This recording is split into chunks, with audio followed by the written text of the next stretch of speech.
That Japanese remake of Evil Dead is weird. I had like 9 other jokes I could have gone with for that opening. Well, now we know what would happen if David Lynch was born in Japan. Hey everyone, it's me, Aaron. And I'm Michelle. And I don't know what the fuck I just watched. I don't think anyone does. Yeah. If they see this. Holy I mean, this is the 31 Days of THORGIWEEN, and this is Viewer Request Week. You guys have actually been requesting things from me all month long to watch and review here on THORGIWEEN, and today's request comes from Cthulhu BFF2 and Fabulous Fabtacular. I'm sorry, I can't remember. I've already forgotten. It's down here. Both of them are right here, the people who requested things, and they both wanted me to review the 1977 Japanese horror film House. Where do I begin? Well, there's a house. Yeah, is there? I guess. In the middle of the street. This is not my beautiful house.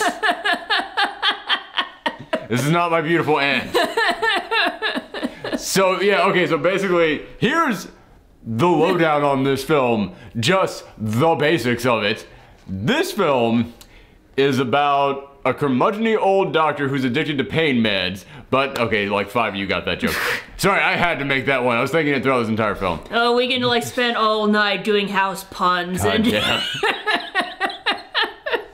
This movie is, I just watched this, guys. Like, I watched this like a few years ago, and I'm still not sure what I saw. Like, I saw like clips of it online, and it got my interest, so I watched the whole thing. I was like, okay. Yeah. I've seen the cat on the poster for this. Like, everybody's seen that cat. It's weird. It looks kind of like if Ralph Bakshi, like, just had a really bad trip, and that's what made him, like, design this entire film. It's actually Fritz the cat that was behind all of this.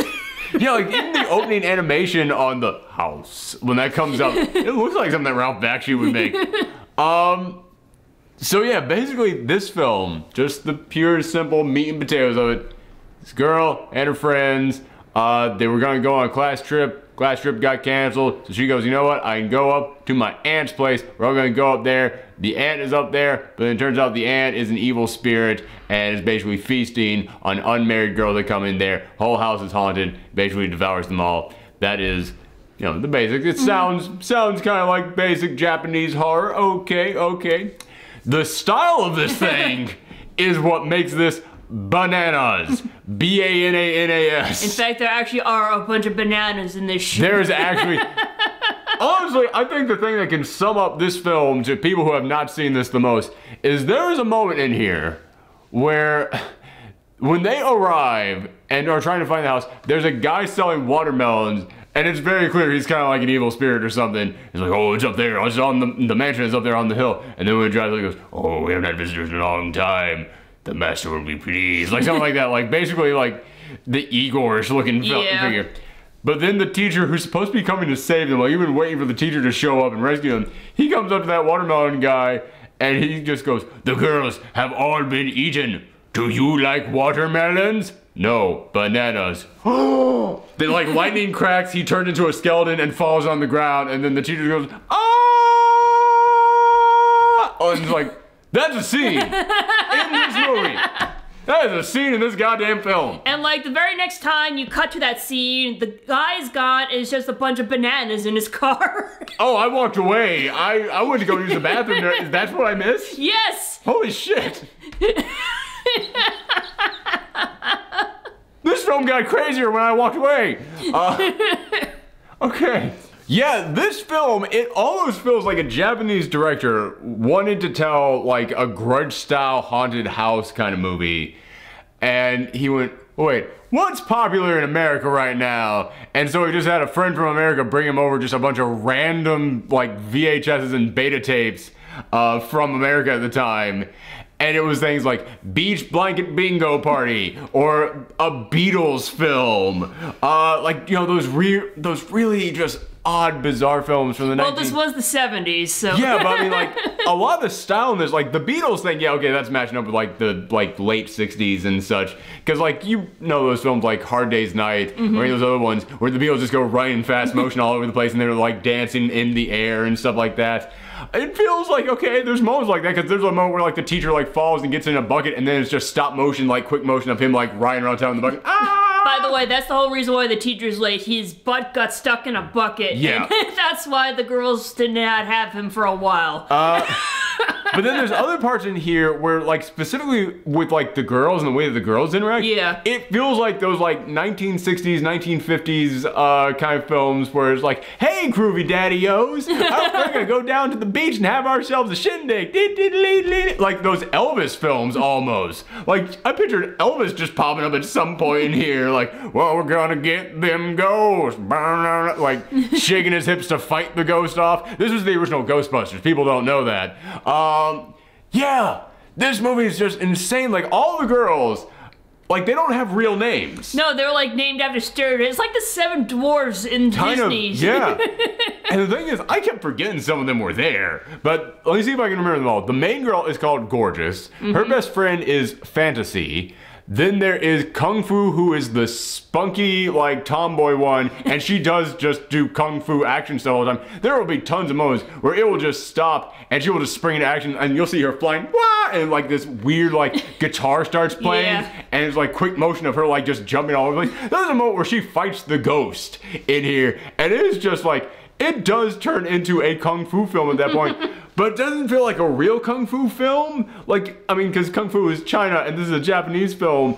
And I was watching this like, this feels like when America in the 70s tried to do rip-off films of Kung Fu. Like, this doesn't feel like actual Kung Fu. This feels like a blaxploitation Kung Fu film at some point. Like, it felt like the Human Tornado was going to show up at some point here. Like, they were going to be joined by Dolomite. How many weird references to other movies have I now thrown into this review?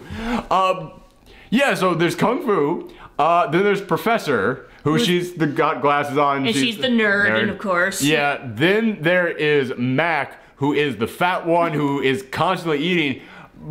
But I was kind of getting offended at that because, like, she is constantly eating. She's constantly just talking about, oh, I have an insatiable hunger. Oh, I just need to eat. Oh, I'm eating all the time. Oh, you're so fat, Mac. You're so fat. That's why we call you Mac. I'm guessing it's after McDonald's. Maybe. But then there's like a moment in there where she's got on like short shorts and a tank top and she stretches and you see the shirt go up like over her stomach and I was like, no. She's actually kind of thin. No, yeah, it's like... I mean, all the other girls are like stick figures in here, but I mean, like, I wouldn't even say she's normal weight. She's like even below normal weight. Like, oh, she actually has, like, she actually eats. Oh, that means she's, like, unhealthy. And, like, I don't know. I just really hate that. Yeah, it's kind of like what we were talking about earlier this year with It. Where it's like, okay, can someone please, like, give the fat kid the girl at some point in time? Or make the fat kid not just the fat kid at some point. And this puts that to shame. Yeah. This is insulting. It's like, oh, you have to be anorexic to be considered, like, normal size, and that's just... She's like, because again, I know that this was like 1970s and like people, like the average body size has gone up since the 70s, but still, she is not fat in here. No. It is shocking how that is like the thing she got cast with. There is another girl in here, Melody. She's like maybe 3 pounds lighter than Mac. And all I could imagine was that when the two of them showed up on the set, Melody was like, oh, I really gotta slim down, otherwise they're gonna recast me. Or Mac was like, oh, I gotta put on some more pounds, otherwise I'm gonna lose this role. I can't be the fat one and be thinner than another person in this cast. But yeah, that brings me into Melody, who I guess she's the one that sings. Yeah, she's the pianist. Pianist, yeah. And then there's Sweet, who is the one that cleans. Yeah, so I'm guessing Sweet is the sweet one. Melody has a thing for music, so... Yeah, but then, like, Fantasy is the one that was like, what the heck is your thing? I think it's just she has, like, a wild imagination. I guess. Like, that's all I could think. Because, like, Gorgeous, she's the one she's just, like... always putting on makeup. Always putting on makeup and stuff. And, like, it starts off and it appears like she's going to be the main girl because we follow her going home and it's her aunt's place they're going to. And when she goes home, like... her dad is just like, I've met someone here, and like his like new wife comes walking in and she's like, I hope that we will get along. He's like, no, I don't want any of this, and she throws her scarf off the side of like this overlooking cliff that they all live on.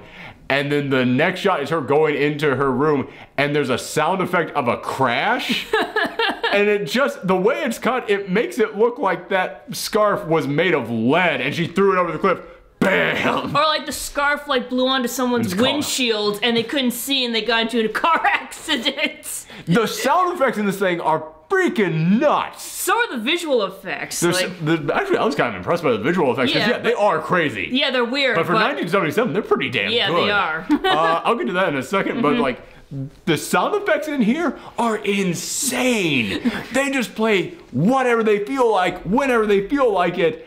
And it's like, it almost, were you in communication at all with the people doing the sound effects in here? Or is this on purpose? I feel like it was on purpose, but I don't know what the purpose is. Like, I don't understand the logic behind some of the sound effects in here. Like I mentioned the crash sound effect, but there's things like when things are being haunted, like there's just like cartoon sound effects going on.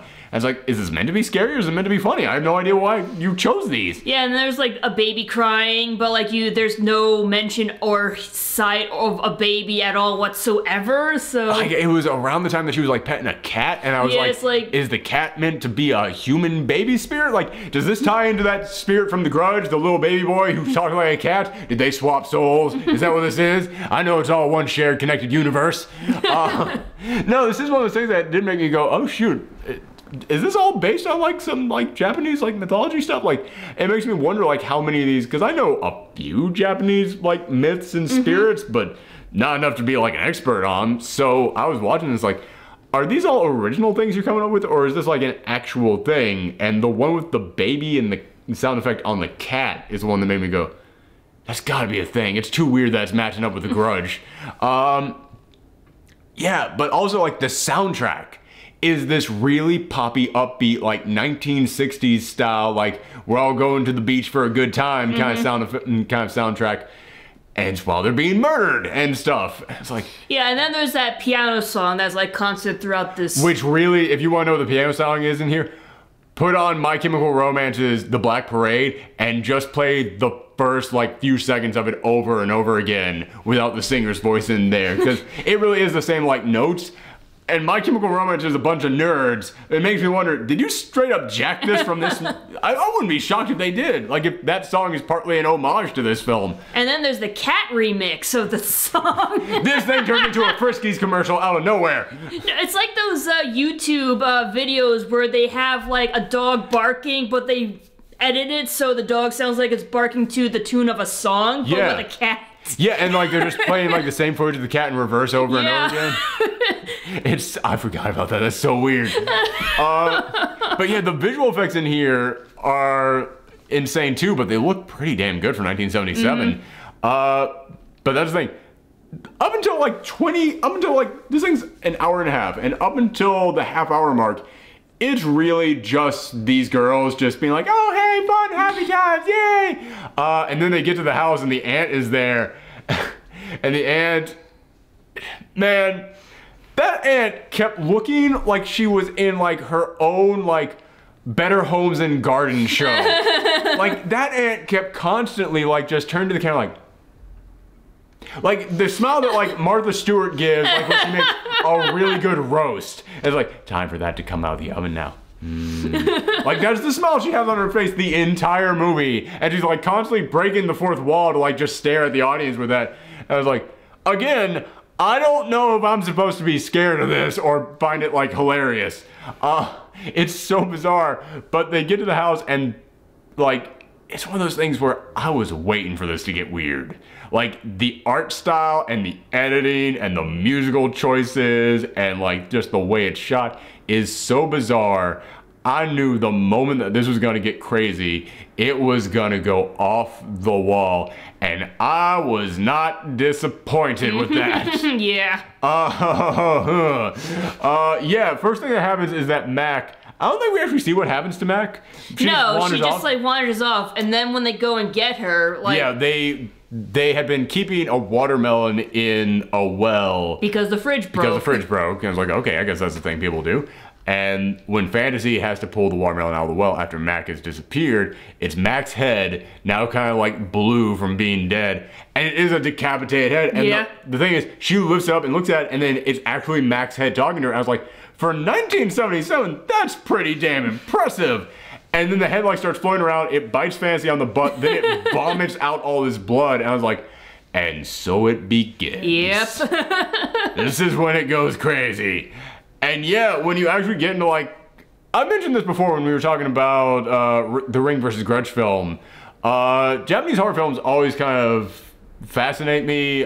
They scare me more than American films, but at the same time, they're not as effective as American films, simply because in Japanese films, they get so weird with what they will do. They will get so bizarre with the way that they will treat and kill off, and just the stuff that they will do to their main characters, and so much more horrifying and bizarre than what American films will do. Because American films, you're stabbed and that's it. This will like just fuck you up in the worst way possible and extend that scene over and over again, and then your soul's trapped in like a weird limbo state for all eternity.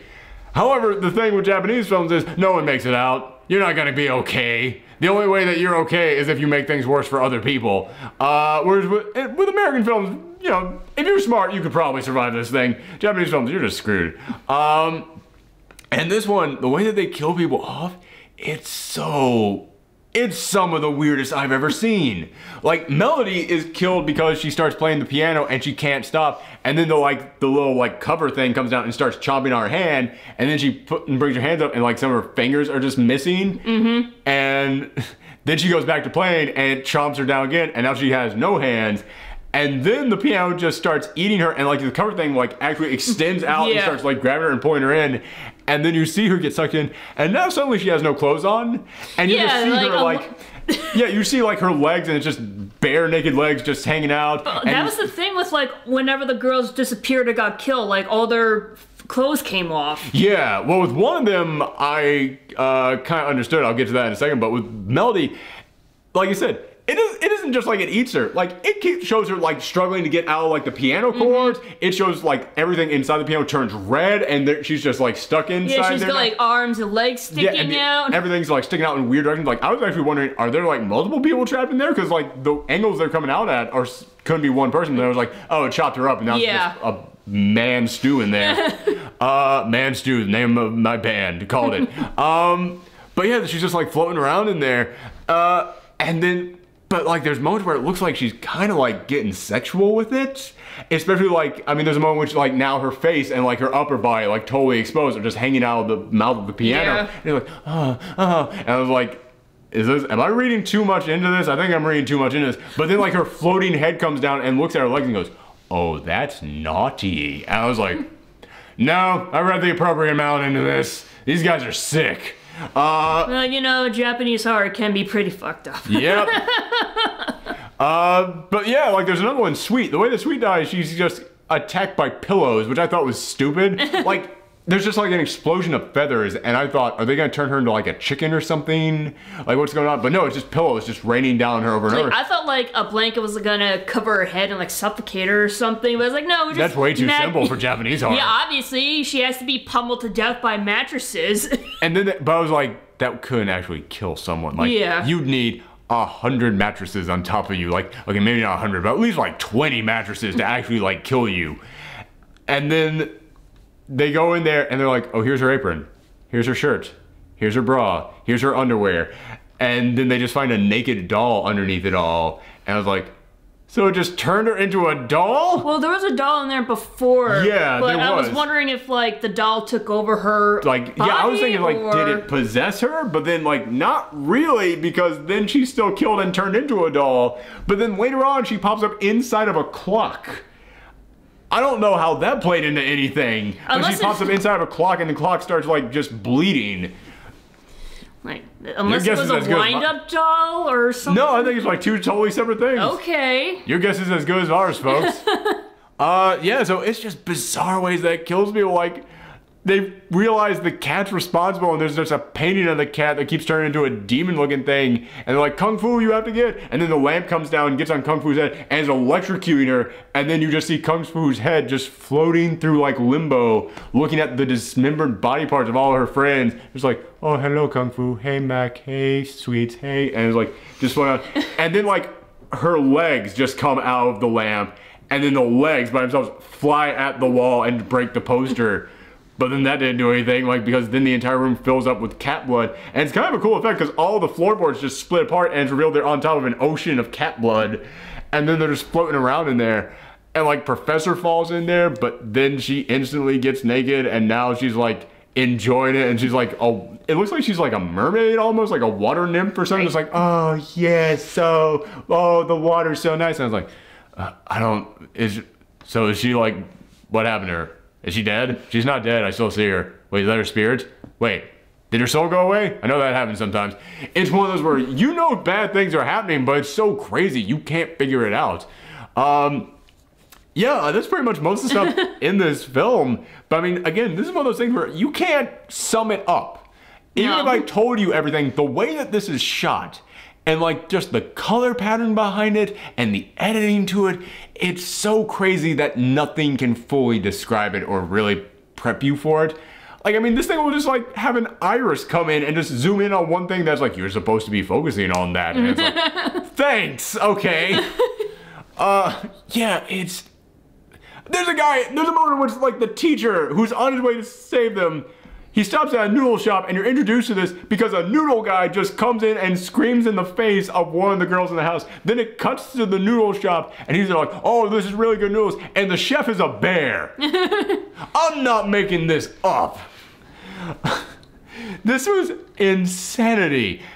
But at the same time, I kind of enjoyed it. Yeah, it's like very bizarre, but enjoyable. It's like, it's an experience. I wouldn't even call it a film. It's one of those things where it's like, no, just sit back and just like let this wash over you, man. Yeah, it's like, there are horror elements, but I didn't find it scary, just really weird. Yeah, like, it's a very art house kind of film. In a weird way, the fact that it's not scary made it more scary to me because like, I've seen so many things where they have messed up stuff like this and it's treated as scary, but when you see messed up stuff like this and it's just treated as like, hey, it's all good that like she's being like assaulted by a piano and eaten, it's like, that's just messed up. Yeah. This is wrong. Yeah, man. Man, I'm not gonna be able to make this one advertiser friendly. Yeah, I've been having troubles with that all month long with THORGIWEEN, because anytime that you talk about a horror film or an R-rated film, now it is, even if you're not showing any clips of it, even if we're just discussing it, the robots on YouTube just instantly go, well, that's not advertiser friendly because— well, this one isn't rated. It's like, oh, House are probably reviewing the TV show. They're okay.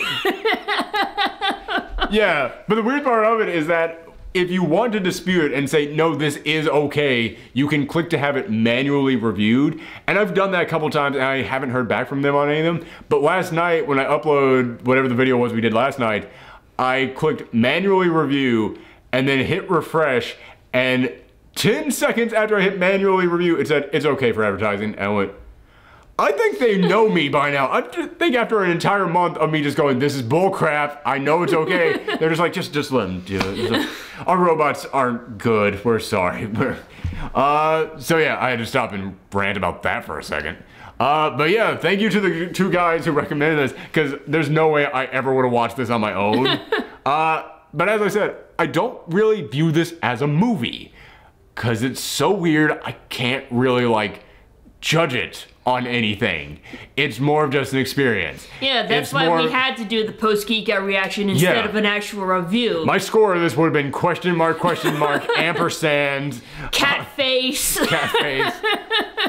hourglass emoji, picture of David Lynch's face.